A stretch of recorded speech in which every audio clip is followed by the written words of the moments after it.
Welcome to Fright Fix. In Hey, today's hey. episode, we'll be reviewing the movie The Fly, which is directed by David Cronenberg and stars Jeff Goldblum and Geena Davis. Now, Celia, I don't remember. Did I suggest this movie or did you? I think it was you, right? I did. Yeah. Yeah, I did. I so last week we did Alien, which was in the body horror category, but not a legend of body horror. And while we were talking about it, I thought we've got to do The Fly because we haven't done a horror like it, really, I don't think. That is so gross and so like about the human body. And this is another one that I studied at university. I say studied, I did a course where we talked about it. It wasn't that I studied it.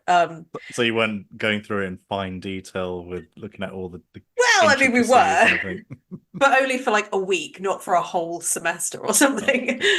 And so I really wanted to do this because I want to hear what you think, but it's always had a bit of a special place in my heart because Cronenberg directed one of my favorite films, which is Dead Ringers. Right. Have you ever seen it? Ever seen Dead Ringers? I don't know. I don't. I'm gonna say no, but Oh, that's maybe I don't another know. really good one. That's with Jeremy Irons. He plays a pair of twins, and they're really obsessed with each other and each other's lives, and it gets really like dark, and it's really really good. It's such a good film. Oh, And I'll have to so check I that out. It doesn't you'd sound have to watch familiar. it. Yeah, Dead Yeah. Ringers with Jeremy Irons. And so Cronenberg's always held a special place in my heart because of that film, and probably this one because he becomes such a legend in the horror space of body horror. I read that there's actually an adjective that's Cronenbergian, which is Yeah. like when something is gross and body horror-y, Yep. it's Cronenbergian, which is so cool. Like you're such a legend at the point where you've got an adjective named after you. So, Yeah. it's yeah, but it is a really weird film. So I would like you to start. I'm dobbing it in on you to say Okay. what you thought. Have you seen this before? I have watched The Fly at least a trillion times Yeah. since I was a kid.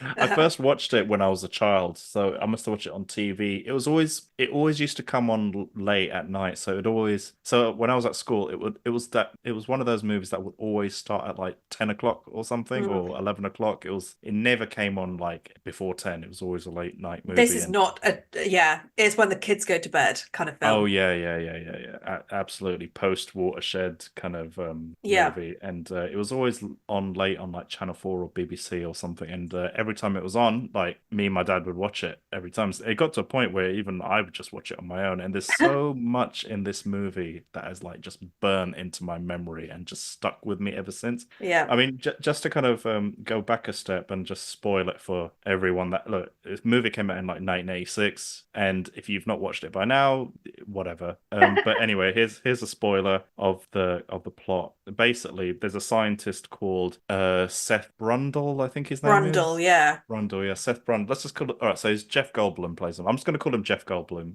Yeah. And yeah, so he plays a scientist, and he finds Geena Davis at some kind of scientists mingling event, and Jeff Goldblum takes Geena Davis home and immediately shows her his teleportation device that he's been building, and that is yeah, and she just thinks that oh he's crazy. This is some kind of magician or some kind of like con artist or whatever, and then he demonstrates the machine to her by taking one of her stockings, and he uses the teleportation machine to teleport the stocking to from one location to the other, and she's just in disbelief. And then he finds that she's a journalist, and he insists that she doesn't publish the story, but she by this point she's already taken an audio recording of it and has shown it to her editor, and the editor doesn't really believe the story. Also turns out that her editor is like her ex-boyfriend or something, so he does what he can to try to get her back or whatever. And even though she kind of explicitly tells her editor to not post it or whatever, as the story progresses, just to spite her because she won't get back with him, he goes ahead and drafts up a story based on Jeff Goldblum scientist character. Anyway, I think Jeff Goldblum's main mission in this movie is he wants to, or the thing that drives him through the plot is he wants to use the teleportation machine to teleport like biological creatures living life, from one pod to another. However, he can only do it with like inanimate objects or non-living things. However, whilst he's in this romance with Geena Davis, oh, by the way, him and Geena Davis get it on because that whole stocking scene clearly got them going and whatnot. Hot and So heavy. yeah, so by this point they're like a couple or whatever, and Geena Davis talks about, I don't know, mamas pinching their baby's cheeks or whatever, and that kind of gets Jeff Goldblum to reprogram something into his computer so it allows life to be teleported between the two pods. However, he tests it on this baboon, and the teleportation process works. And then later on, he decides he wants to put himself in the machine and teleport himself. However, when he does that, a fly accidentally gets into the teleportation machine with him. So when he's teleported from one machine to the other, like one pod to the other, rather than the fly and Jeff Goldblum being transported separately, they're in transport, they're kind of fused together or something. They're genetically fused, yeah. Yeah, there's some kind of Molecular level thing. Yeah. And then as the movie progresses, he basically starts inheriting the qualities or the superpowers of a fly. And I will leave it at that because I've talked too much. I think that's roughly what happens in the movie.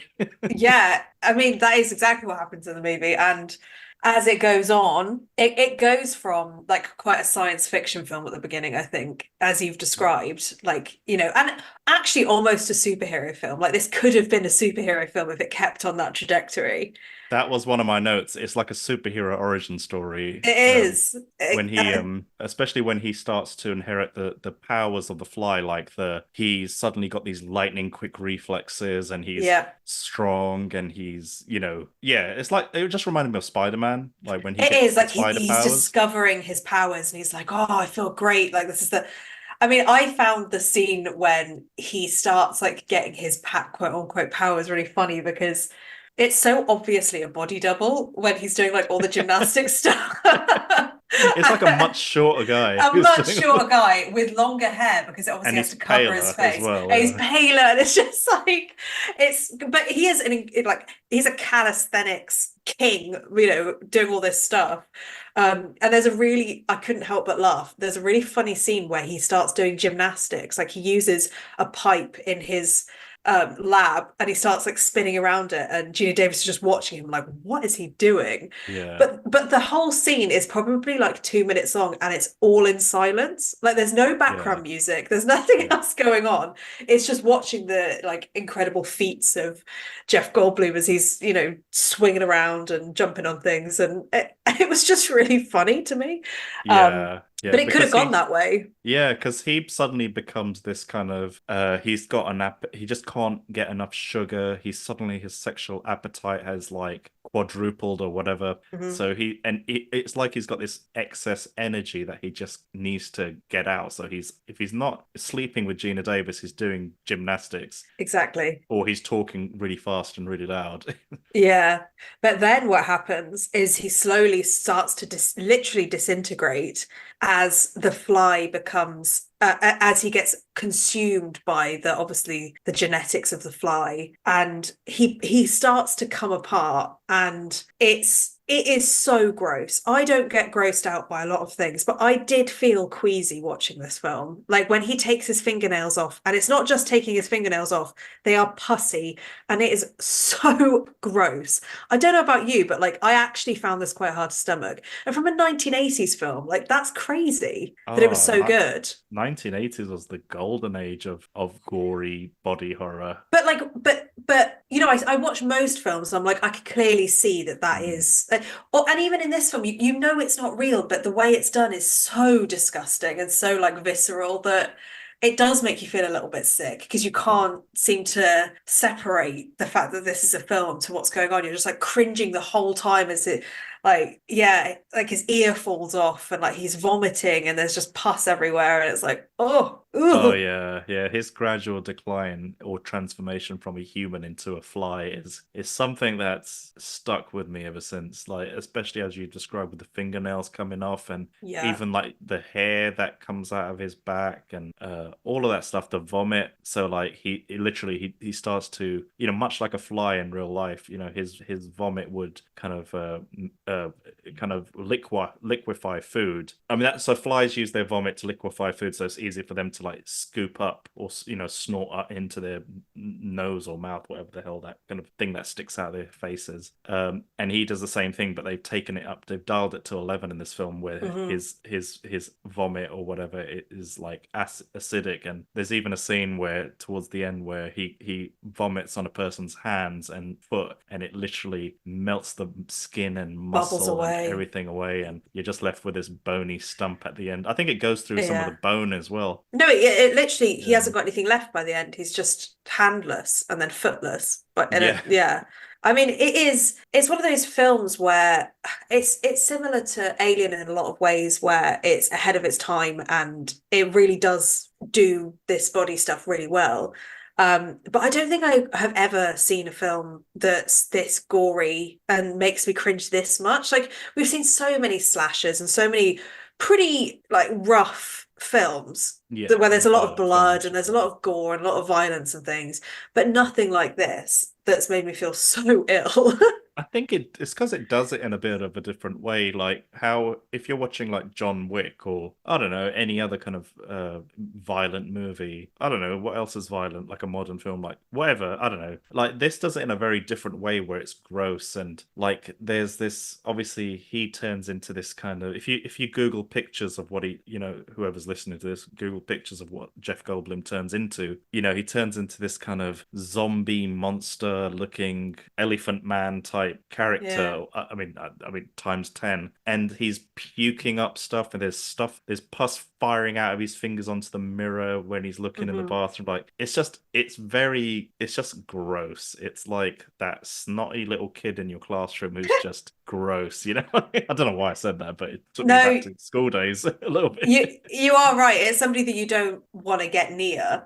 And like what I find really interesting is I read that this is a remake of a 1958 That's film. right, yeah. And so I looked into a little bit about what that film was originally. Mm, And although the general concept is the same, that it's about a scientist who uses teleportation and a fly gets into the yeah, teleportation device, in the original, they do it differently where the fly gets a bit of him and he gets a bit of the fly. So there's like a little version of him, like with the head yeah, and an arm on a yeah, fly, and then he's got the head of a fly and the arm of a fly, but he doesn't progressively, from what I've read, he doesn't progressively become more like a fly. He just they come out like that, and yeah. They then swap he's limbs, they yeah. swap limbs, yeah, instead of fusing together and then slowly becoming more of it.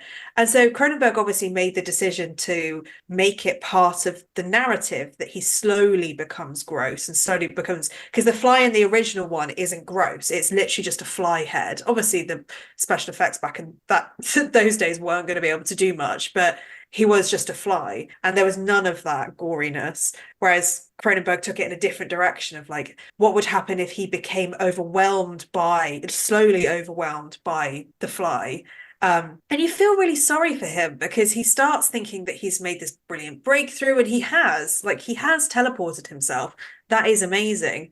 And it's going to change the world, and he's got this beautiful girlfriend and he's having a great time and he's having loads of sex, and and you see him trying not to let go of that. He pushes everyone away because he's like, I'm fine, I'm fine, this is all good.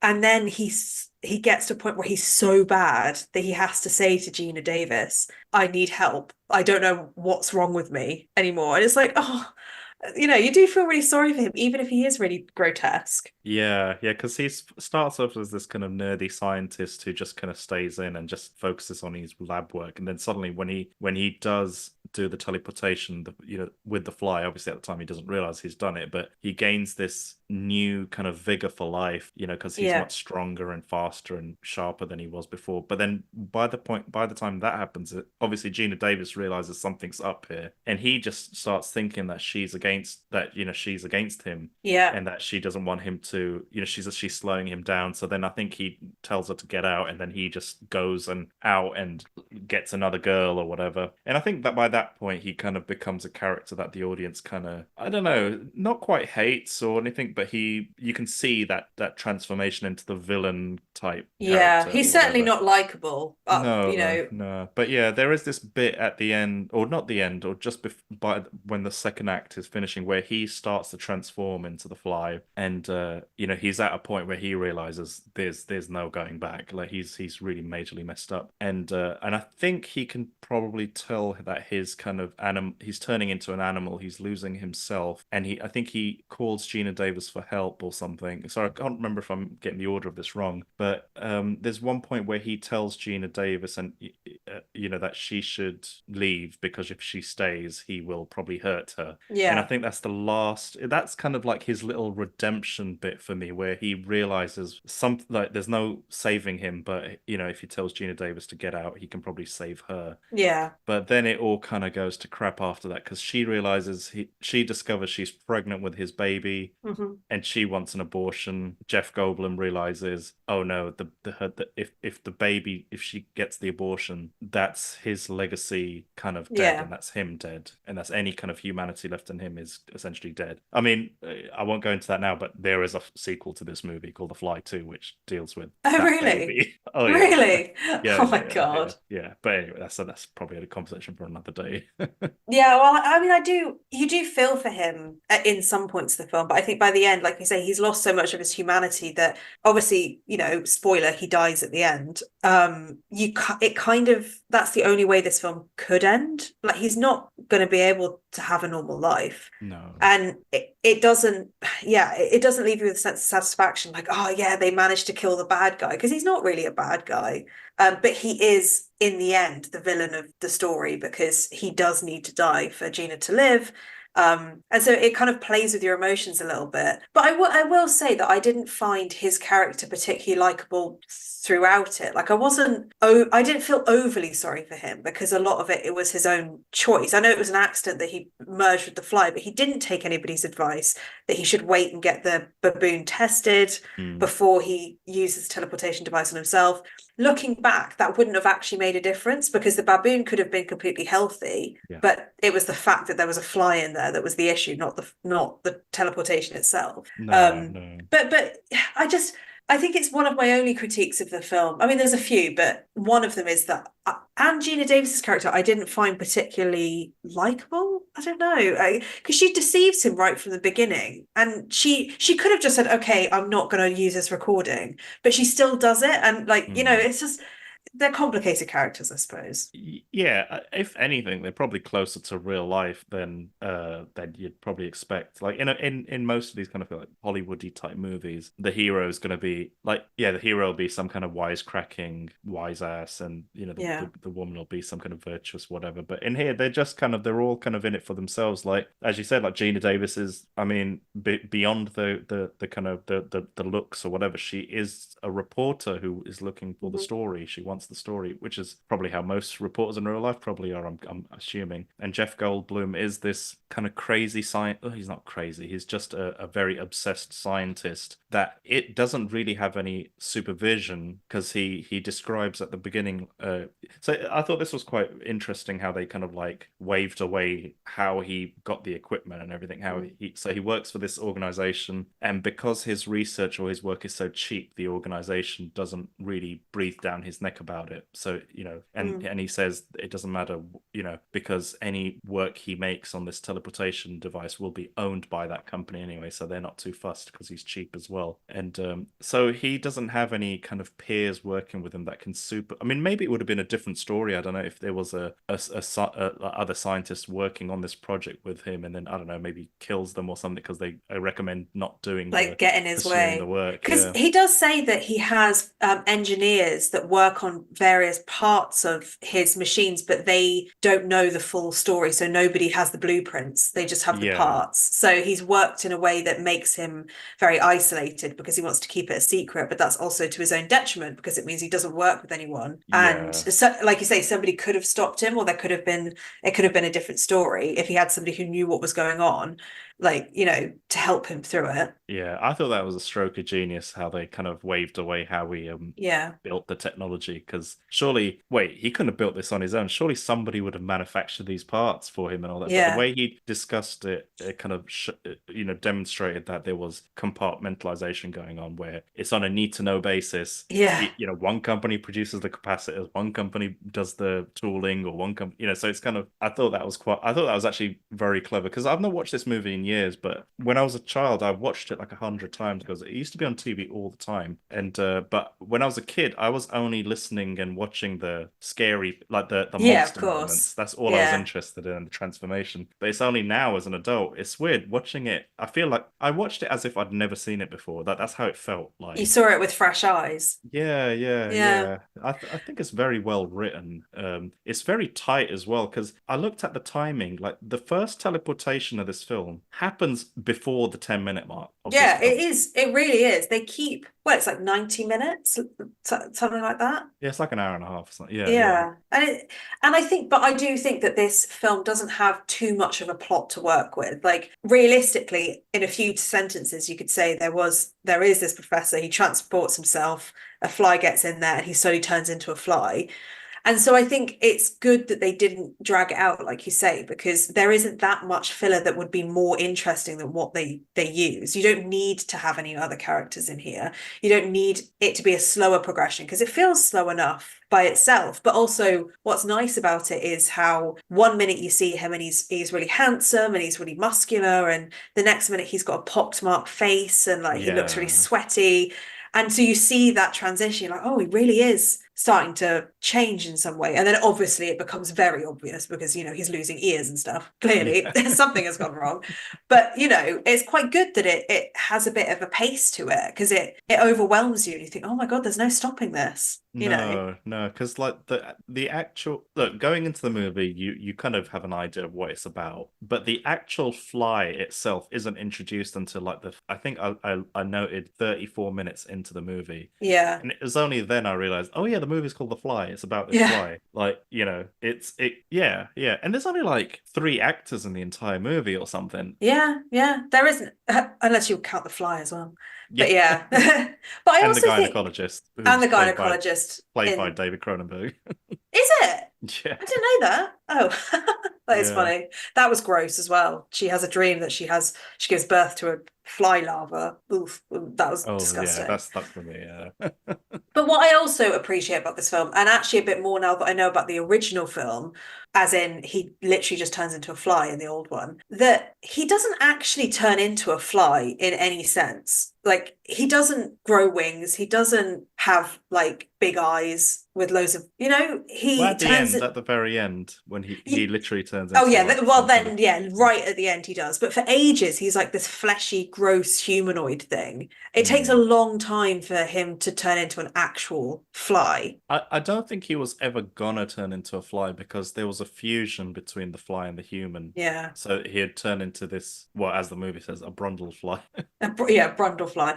But then what I don't understand is why didn't the fly turn into him like Um, it did in the original? that is a very good question. My immediate thought probably is because Jeff Gold. This I don't know why I'm thinking this, but I'm guessing because Jeff Goldblum's mass was larger and he was probably the dominant object in that chamber Right. when the teleportation happened. I'm assuming the larger mass then absorbed or fused with absorbed anything around it. So I'm I guessing like that's why. your I I like your could be wrong reasoning. though. I could be wrong. Unless there's just a tiny Brundlefly flying around that's like now basically a human. It's like, Maybe. what's going on? Yeah, like Ant-Man or something. Yeah. One part of the film that I found really funny was not funny, but well, yeah, it was funny. was when he finds out what happened and he's like watching the computer screen. And for some reason, the computer screen goes from talking to him in text to suddenly being able to create fully animated versions of what happened within Oh, the the pictures, teleportation yeah. device. Like Yeah. it creates like this fly image that gets in, and you watch what happened. You're like, when did this computer manage to learn how to do that? Or was it always did it Yeah. always Oh, like yeah. visually present information like that? Because that's a completely different machine. Yeah, I mean, what can you say? What can you say?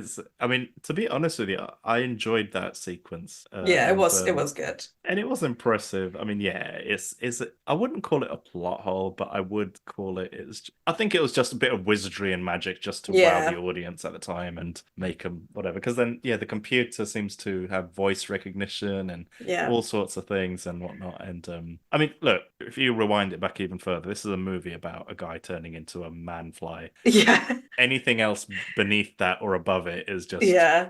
okay. Suspend your disbelief right there.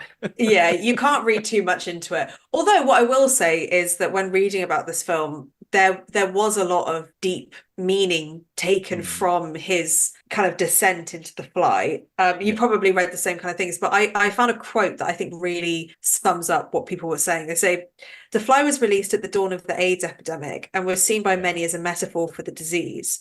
But it seems that Cronenberg's films deal with a more basic issue, which is just about everybody can identify with, such as the fear of coming apart or that of completely losing control of oneself."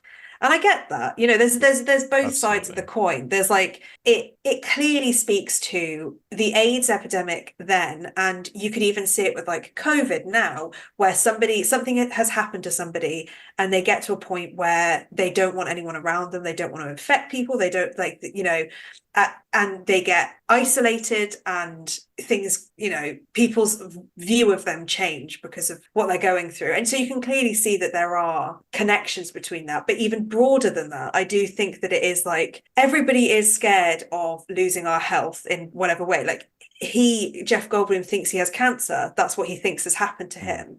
And that really gets you because you're like, yeah, that's everybody's scared of that. Everybody's scared of what could happen to you if something goes wrong.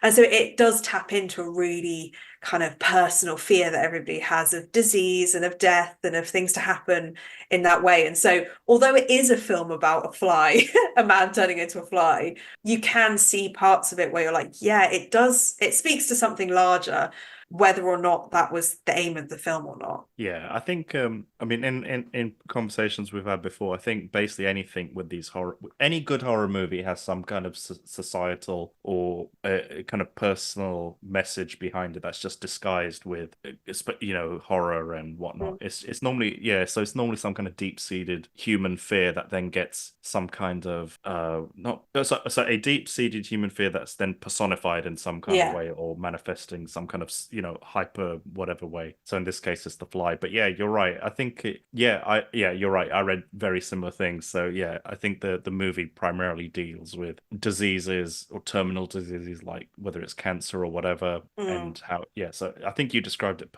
like beautifully. And I think so from what I'd read, the movie, the intentions of the movie had nothing to do with the AIDS epidemic. Yeah. But I think because of the AIDS epidemic during the 80s, I think that was kind of like that message was added by the audience, or Yeah. that's what they saw in the film. But I think to add to that, I think the movie's also just about I mean, you could say it's about the aging process and death and Yeah. just getting old, and Yeah. suddenly your back doesn't work quite well as well as it Yeah. used to, or whatever, and you just, yeah. But I think yeah, I think you summed it up perfectly, about it just being about diseases and And terminal not want, illness. yeah, and not wanting to, I mean, age does come into that where you don't want to lose control over what you have. But I also think it's kind of just it's a way of looking at ourselves and then seeing that things could suddenly change. And then the other part of it is that it's his own hubris that turns him into the fly. Like he doesn't Yeah. wait, he doesn't do the checks. He wants to do this thing. And we all want to just get to the finish line with the stuff that we do, and we don't really want to think about it. And I think it also shows that we do need to slow down and not try and do things for, I mean, I don't think he was doing it for fame necessarily, but he did say it was going to change the world, and he wanted the accolades when he was ready for them. He just wanted it to be right. And it kind of just ran away from him because of all the other factors, as in Geena Davis's article and everything else coming out. But he does become a bit of a like overconfident guy as he's becoming the Fly. Like he goes to a bar and he has an arm wrestle with this guy and he snaps this guy's arm, which is really gross as well. Like I That has forgot that stuck with me. happened. Every time I've had an arm wrestle in my life since I was a child, I Ooh. picture that scene every time. Yeah. It's really unexpected because I always think of this film as the only grossness is Brundle Fly itself, like Yeah. not anything else. And then suddenly you just see this man's arm snap and the bone pop out. And yeah, I just completely forgot that happened. Mm. And he does turn into a bit of a dick for a while because Yeah. he is at the height of when he thinks he's the best at everything. And, you know, so it shows like quite a lot of different personalities and what might have been his downfall. Yeah, but it is an interesting film. I think it probably has quite a lot of meaning that, like you say, you put your own meaning on these types of films. It's not obvious. It could just be a film about a fly. And I think Cronenberg's main message is how you can use your body within film to be so like disgusting and really working with that flesh is interesting. And he does quite a few cool visual effects. Like he does the, what's it called? Twisting room when Oh yeah. Brundle Yeah. flies like walking up the walls Yeah, and like a rotating like a room. Yeah. rotating room. So it looks like he's walking up the walls and it's very, very well done. So he's obviously playing a little bit with different elements of the body and what it can do and like the gymnastic stuff, although it's funny to me because you can see it's not him. It does show like the limits of the human body and how far you can push it and at what point will it break. Yeah, yeah. I mean, whilst I was watching the film as well, I was thinking of it. I don't know if it was just me projecting or something, but like I was drawing the parallels to like drug addiction almost. Mm. Like when so he goes into the machine, gets his hit, and he's feeling alive for a moment. He's feeling the best he's ever felt for that brief moment, and then afterwards he goes in a few more times. And then I'm wondering if that's him when he's becoming addicted to this Yeah, hit in the machine, and but then as he keeps doing it, he becomes more of a dick, and yeah, you can and see him become disfigured or just kind of falling apart. And yeah, that's such a good point because then he also tries to get Geena Davis to do it. It's like if somebody's doing yeah, drugs, they're like, "Oh, you should do it too. You'll feel so good." yeah, And she's like, yeah, "No, I don't want to." And then he finds somebody else that he wants to try it. Like yeah. that's such a good metaphor. And then Yeah, yeah, it totally ruins his life. yeah, yeah. So no idea if it was intentional or if it's just us seeing things that aren't there. I don't know, but yeah, No, that's I I was I thinking don't think about it. it Yeah. is. I don't think it is. I think that is, I Mm. mean, it makes sense that that I would mean, work. yeah. I mean, during the time as well, during the 80s, there was the crack epidemic as well, which was like a big deal. So Ah. in America at least, so that was probably in the culture at the And time. actually, So there's quite a few things that feel like what would happen with drug addicts, which is like his teeth fall out. Like you say, he becomes really irritable. He's eating like really weird foods. He's not sleeping properly. Like, yeah, it does. And the fact that he is actually high off the feeling that he has. mm, Yeah, it all yeah, makes yeah. sense. Yeah, yeah. There was so apparently I mean I'm just gonna kind of squish this into maybe a sentence. I read something about the baboon in the movie where Mm. apparently despite having like a wrangler on set, with these, was it a baboon? No. Was that the animal that was in the film? It was a baboon, wasn't it? It Yeah, was a it was a baboon. baboon. Yeah, Yeah. that's right. Yeah. Yeah, so apparently there's no such thing as a tame or trained baboon Oh, in really? real life. So I think they were pushing the limits of health and safety with this film. But because Jeff Goldblum was so tall and strong, he was like one of the few people that could actually dominate the Ah. baboon, and the baboon bonded with Jeff Goldblum, and that's why it was responding to him the way it did. I mean, you do see that, and I did write a note about it because he like hugs him quite Yeah, a lot. very Very lovingly. loving. Yeah. That's so, oh, that monkeys do freak me out a bit because they can just rip your face off. But you hear so many stories about that, and I think Yeah. about that and monkeys every time I see them near a human or an animal. I think, oh gosh, it just takes a split second for that monkey to Yeah. lose its mind, for it to like rip your head off or rip your jaw off or whatever. I know. But they do Yeah, seem to have like a good relationship with the film. So it's yeah, interesting that it was because I mean, I never knew that Jeff Goldblum was so ripped back in the day, but he really yeah. So was. He he's was very tall, very very tall. athletic. Yeah, yeah, good actor. I mean, yeah, back in the 80s, Jeff Goldblum was like a heartthrob. Like he was a hunk, and I he never probably. think of him as a hunk. I I think of him mean, as like the yeah. quirky middle-aged man that we I all mean, know yeah, and love. now you do, but I mean, even right up until like right into the 90s, he was. There's this image of him in Jurassic Park that's become like a meme now, where you see him lay on he's kind of like laying down like this on his side, and he's got his chest exposed with Ah, the black shirt. If you Google Jeff Goldblum Jurassic Park, that picture will pop up. I that will think it's be the like a one that meme. comes So, up. yeah, he was in loads of movies. I mean, he was married to Geena Davis for a long time. Well, for about 5 or 6 years. Really? Yeah, they did like about 3 or 4 movies together. I did not know Back that. then. Yeah, yeah, yeah, yeah. They were married.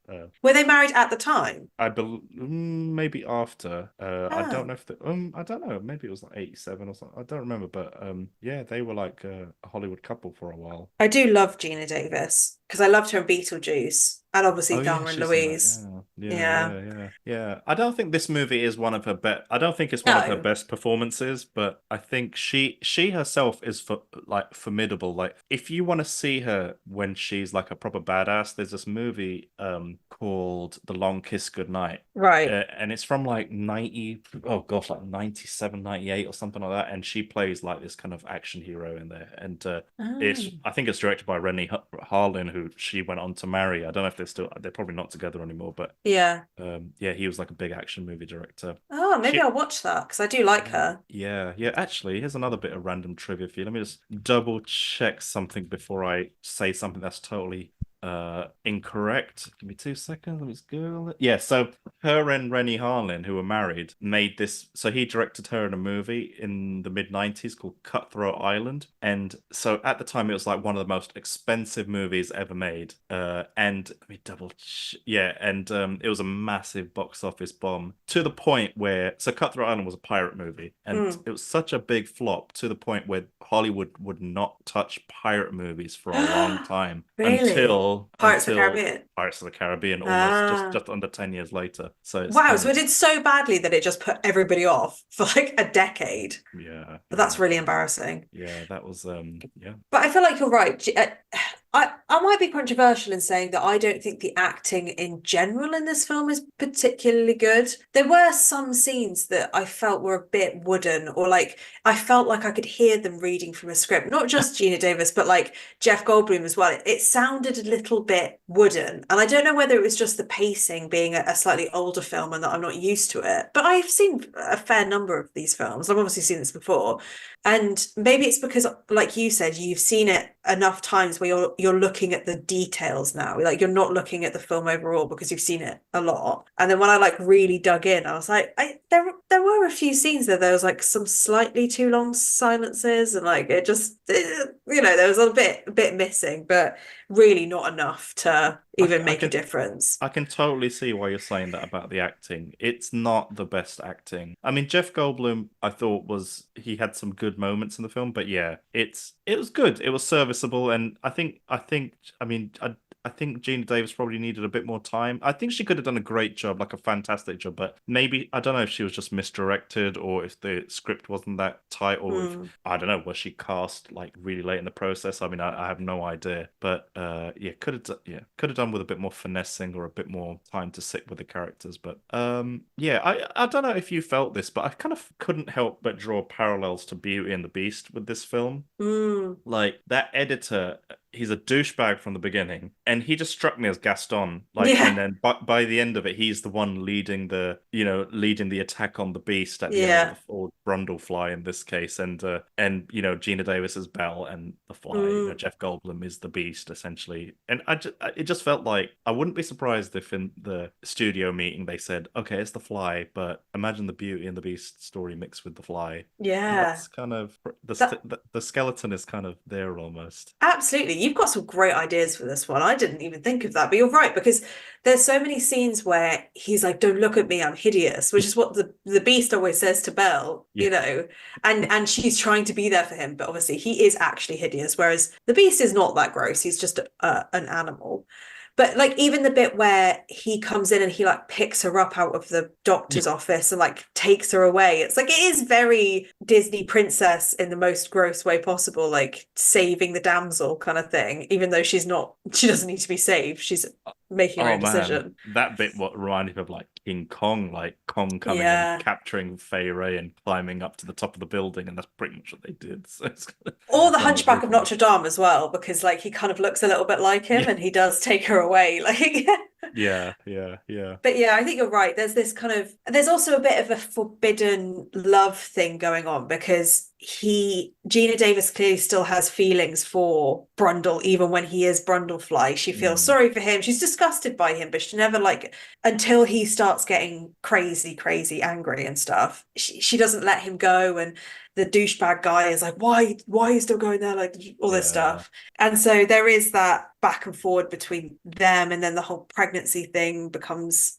like ties them together even more. And yeah, it's messy as a yeah. relationship as well. And clearly there is a point of no return where it's like, okay, well, they're obviously not going to live happily ever after now because, well, yeah, he doesn't have an ear and he's turned Yeah, into a fly. But you do end up feeling sorry for both yeah, of them that it never yeah. worked out. Absolutely. I thought the editor was quite an interesting character where at the beginning he literally just shows up to Geena Davis's apartment, helps himself to a shower. Yeah, he's just And having a shower. I was like, yeah, change the locks, girl. Change the yeah, locks. he's just like this kind of like right from the beginning he's set up as this kind of character who's like, yeah, we just want him to die or something. Yeah, he's the villain, he's going to Yeah, die in this one. But they do a massive U-turn with him in my eyes where suddenly he becomes the voice of reason at some I point know. He in the has a third redemption act. story. He really does. Who would have thought? Like everything up until that third act, he just he does it to just like wind the audience up, and then suddenly at the end, Yeah, he's the one saving the day and saving Geena Davis and saving everyone, and he's the one who gets melted by I Jeff know. Goldblum's vomit.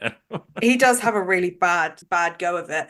But I do think that it shows that however bad he is, he'll Mm, never be as bad as how disgusting Brundlefly becomes. Like there is yeah, no way that you could be worse than that because that is not human anymore.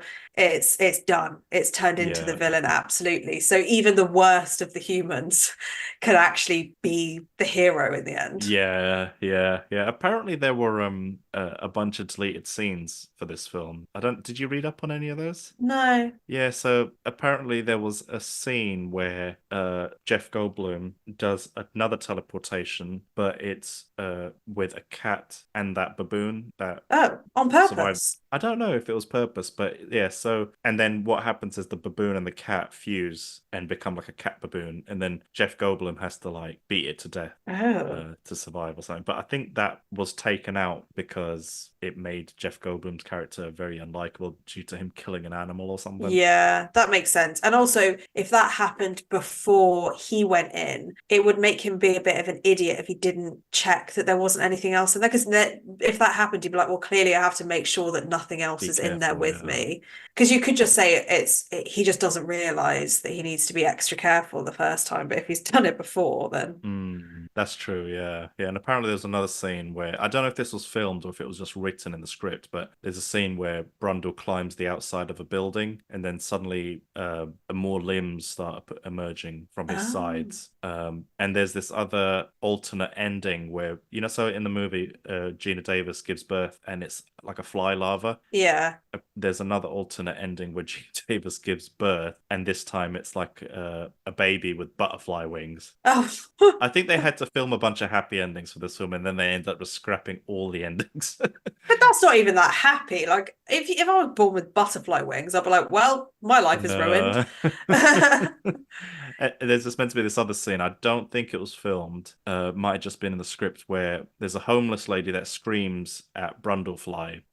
He's like outside eating from a dumpster, and I think Right. she interrupts him, and then I think he like vomits on her face and like kills her or something, and then starts feeding on her corpse. But Yeah, again, that changes like the dynamic of the film from yeah, it being quite an insular film about a few people people to him becoming a bit more of like a menace to society, and he Yeah, needs that's to be probably why they took it stopped. out. I think they wanted to Yeah, keep his humanity, like a little bit of his humanity, like right up until like the yeah. very end, maybe. Yeah. Because ultimately, this film is about relationships. It's about the change in the relationship that he has with Geena Davis, and with everything else going on, it's about the love that he has for her and that she has for him, and the complications that go with it, and how could you love someone if they change, and all of this stuff. And it's very much like a very weird film about relationships. Like you would never think that, but they do focus a lot on that element, and I think it's good because it means that it's not just a film about a fly and a man. It's about a film about a fly and a man and a relationship that he has, and it gives it a bit more weight to the story, which is quite surprising. Yeah, and also in tandem with that, I think it's also about obsession Yeah, and how your obsessions can kind of screw things up for you and others around you. yeah. Like how his Jeff Goldblum's obsession with his scientific experiment, Hmm. kind of at the cost of everything around him, and then maybe to a lesser extent, Geena Davis's obsession with getting the story, no matter No, how it I impacts think that's people right. around her, and the editor's obsession with Geena Davis, how he follows her Yeah, around, and it doesn't matter how much of a freak he becomes about it, how much of a yeah, unlikable creep he is. yeah. But I think that's just like a subtext in the story. I don't think that's like I think what you've said probably describes it a bit better, to be honest. No, I would say obsession, absolutely. The fact that he goes from a very normal person to basically making a mistake because of his obsession with getting to the point where he can teleport a human, and it goes badly. And then their obsession with each other as well, like Geena Davis and Jeff Goldblum, they start to obsess over each other, and like yeah, it doesn't go well, and it's hard for them to ever regain some sort of relationship. But it's just surprising that there is so much subtext in a film like this, I think. And I think that's why this film is so surprising, is because it does take you on a journey that's a lot bigger than what the film you initially think it's going to. Like if you describe this film to someone, they'd just laugh and say, "Well, that's ridiculous." Like what a ridiculous film. But I would say, no, watch it, and then make a decision, because I think you'll find that there's so much more in this film that will make it worthwhile than just a man that turns into a fly.